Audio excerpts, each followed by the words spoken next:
मग बाबासाहेबांचं नाव आहे जो संविधानाला कारणीभूत आहे त्याला तुम्ही संपवायला निघालाय. पालकमंत्र्यांची फार मोठी चूक आहे मॅडम, माफी मागणार नाही, पण पालकमंत्र्यांनी ही चूक पदरात घ्यावी.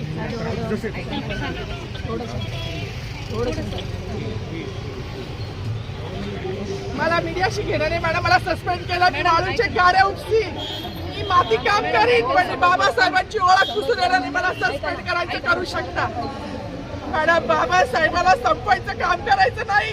26 जानेवारी 15 ऑगस्ट मध्ये मी नाही मानत, पण लोकशाही मॅडम तुम्ही सुद्धा संविधानामुळे आहात.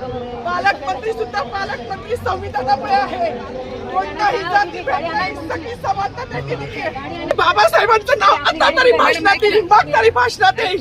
ज्या लोक संविधानाला लोकशाहीला कारणीभूत नाही त्यांची नावं वारंवार घेतली गेली. मग जो संविधानाला कारणीभूत आहे तो प्रजासत्ताक दिनाचा जो मानकरी आहे त्याचं नाव भाषणात का नाही?